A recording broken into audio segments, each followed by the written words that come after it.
რუსთავში ახალ შიდა საუბნო სივრცეებში მოსახლეობა და რუსთავის მერია გამწვანების ერთობლივ აქციებს მართავენ. მაჩაბელის ნომერ 6-ში საცხოვრებელ კორპუსთან მოწყობილ საზოგადოებრივ სივრცეში ახალი ნერგები დაირგო.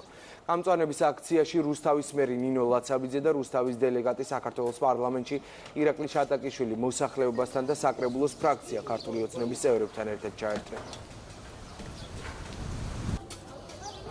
რუსთავში ვაგრძელებთ ცენტრალური ქუჩების რეაბილიტაციებთან ერთად შიდა საუბნო სივრცეების მოწყობას. ეს ეზო იყო გამორჩეული იმით, რომ თვითონ სამეზობლო იყო აქტიურად ჩართული სარეაბილიტაციო სამუშაოებში. მათი მოთხოვნა იყო ის, რომ აქ მოძველებული ინფრასტრუქტურა შეცვლილი იყო სწორედ ისეთი გამწვანებული თანამედროვე სივრცით, როგორიც დღეს დავასრულეთ გამწვანების აქციით. კარგი მაგალითია მოქალაქეთა ჩართულობის და იმის, რომ უბან-უბან ეზო შეგვიძლია რომ ჩვენი ქალაქი უკეთესობისკენ შევცვალოთ. არაჩვეულებრივი შედეგი დაიდო, ეზო იყო გაუვალი, აქ შეუძლებელი იყო დაჯდომა, დასვენება და ეხლა ხედავთ რა სილამაზეში ვართ, ხანდახან არც გჭირა მაჩაბლის ქუჩის მცხოვრებლებს და ძალიან ბედნიერები ვართ და ძალიან დიდი მადლობა.